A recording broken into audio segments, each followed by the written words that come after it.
بسم اللہ الرحمن الرحیم۔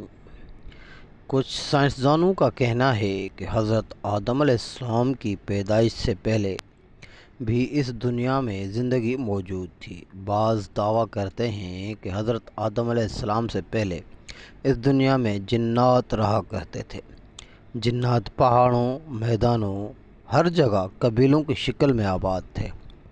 اکثر سائنسدان کا کہنا ہے کہ اس زمین پر حضرت آدم سے بھی پہلے کروڑوں سال تک ڈائنوسار نے حکومت کی ہے۔ بہت عرصے تک وہ اس دنیا میں رہے اور پھر انسان کی آمد کے ساتھ ساتھ ڈائنوسار کی نسل ختم ہو گئی۔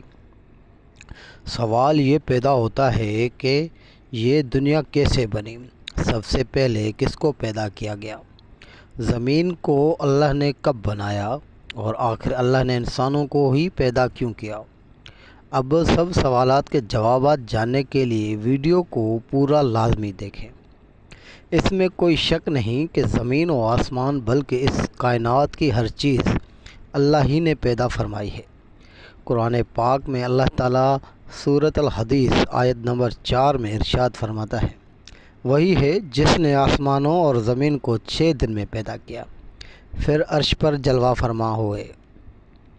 وہ خوب جانتا ہے اس چیز کو جو زمین میں جائے اور جو اس سے نکلے، اور جو آسمانوں سے نیچے آئے، اور جو کچھ اس میں چڑھ کر جائے، اور جہاں کہیں تم ہو وہ تمہارے ساتھ ہے، اور اللہ تمہارے اعمال کو دیکھ رہا ہے۔ اس طرح اللہ تعالیٰ سورۃ ہود آیت نمبر 7 میں فرماتے ہیں، اور اللہ ہی وہ ذات ہے جس نے 6 دن میں آسمانوں اور زمین کو پیدا فرمایا، اور اس کا عرش پانی پر تھا۔ امام احمد بن حنبل سے یہ روایت بیان کی ہے کہ رسول اکرم صلی اللہ علیہ وسلم کسی صحابی نے پوچھا، اے اللہ کے رسول، آسمانوں اور زمین کو پیدا کرنے سے پہلے ہماری پروردگار کہاں تھا؟ آپ صلی اللہ علیہ وسلم نے فرمایا، اماں میں تھا، یعنی اللہ کے سوا کچھ بھی نہ تھا۔ اس کے اوپر ہوا تھی، نہ اس کے نیچے ہوا تھی، مطلب یہ کہ کچھ نہ تھا۔ پھر اس نے پانی بھر اپنا عرش پیدا کیا، گویا یہ تھی مخلوق کی ابتدا۔ امام احمد، امام ترمذی، امام ابو داؤد اور بے شمار محدث نے روایت بیان کرتے ہوئے کہا کہ رسول اکرم صلی اللہ علیہ وسلم نے فرمایا، بلا شبہ اللہ نے سب سے پہلے قلم کو پیدا کیا، پھر اللہ نے اس کو حکم دیا، چنانچہ وہ اسی طرح چل پڑا اور قیامت تک ہونے والی ہر چیز لکھ دی۔ یہ اللہ کا علم تھا جس کو قلم نے اس کے حکم کے مطابق لوہے میں محفوظ لکھا۔ دوستو، یہاں آپ کو بخاری شریف حدیث مبارک بیان کرتے چلیں کہ ایک دفعہ یمن سے ایک وفد حضور صلی اللہ علیہ وسلم کی خدمت میں حاضر ہوا۔ وہ عرض کرنے لگے، اے اللہ کے رسول، ہم آپ کے پاس دین کو سمجھنے کے لیے حاضر ہوئے ہیں، اور ہمارا یہ سوال ہے کہ اللہ نے سب سے پہلے کیا چیز پیدا کی تھی؟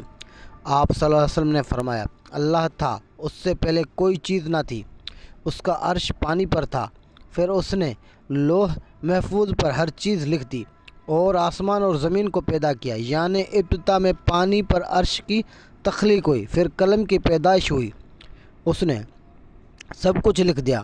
علماء کرام کا بیان ہے کہ قلم کے فوراً بعد لوح محفوظ کو پیدا کیا گیا، چنانچہ قلم نے لوح محفوظ میں ہر چیز لکھ دی۔ اس کے بعد کائنات کی باقی مخلوق اور آسمان و زمین کی پیدائش وجود میں آ گئی۔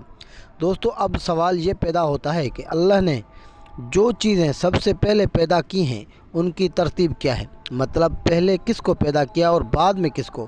تو اس بارے میں مسلم شریف میں حضرت ابو ہریرہ رضی اللہ تعالیٰ عنہ سے روایت ہے کہ نبی اکرم صلی اللہ علیہ وسلم نے میرا ہاتھ پکڑا اور فرمایا، اللہ نے ہفتے کے دن مٹی کو پیدا کیا، اتوار کے دن زمین اور پہاڑ، پیر کے دن درخت، منگل کے دن تخلیف، مصائب، جراثیم، بیماریاں، بدھ کے دن نور کو، جمعرات کے دن زمین میں چوپایوں کو پھیلا دیا، اور تمام مخلوقات میں جمعہ کے دن کی آخری گھڑی یعنی عصر سے رات کے درمیان حضرت آدم علیہ السلام کو پیدا کیا۔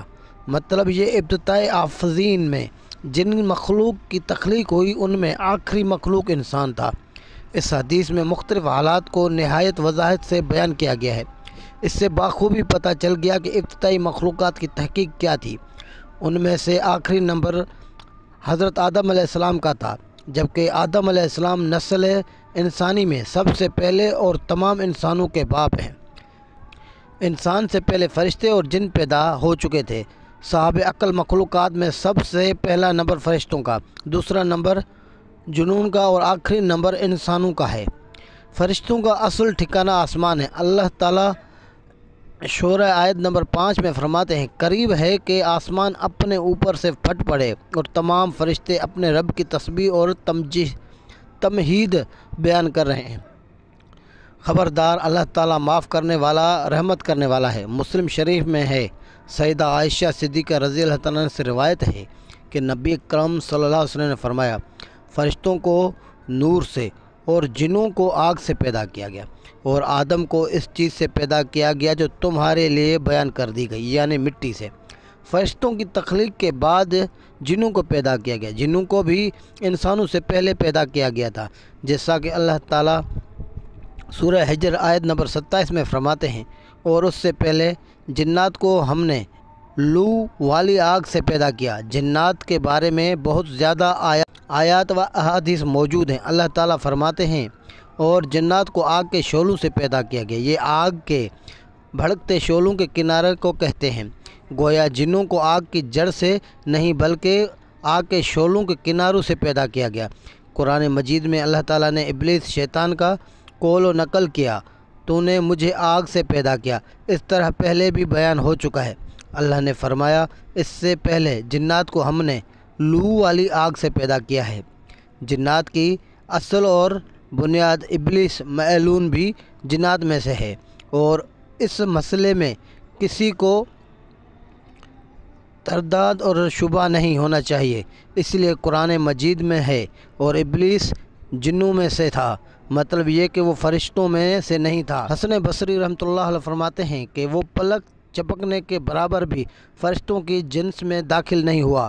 حضرت عبداللہ رضی اللہ تعالیٰ عنہ اور عبداللہ بن عباس رضی اللہ تعالیٰ عنہ فرماتے ہیں، وہ ہماری زمین پر رہائش پذیر تھے، لیکن جب جنات فتنہ و فساد میں مبتلا ہو گئے اور حد سے بڑھ گئے تو اللہ تعالیٰ نے فرشتوں کو ایک عظیم الشان لشکر ان پر حملہ آور ہونے کے لیے بھیج دیا۔ فرشتوں اور جنات میں بہت زبردست لڑائی ہوئی، اور اللہ پاک کے حکم سے فرشتوں نے جنوں کو شکست دے دی، اور وہ میدانوں سے بھاگ کھڑے ہوئے، اور انہوں نے سمندروں جزیروں میں پناہ لے لی۔ چنانچہ آج تک ان کے رہنے کی جگہ یہی جزیرے، جنگلات اور پہاڑ ہیں۔ اس واقعے کے 200 سال بعد اللہ نے حضرت آدم علیہ السلام کو زمین پر اتارا، اور پھر ان سے تمام انسانیت کی نسلیں چلیں، اور ایسے ہی ایک دن اللہ رب العالمین اس زمین پر انسانوں کو دیا وقت ختم کر دے گا۔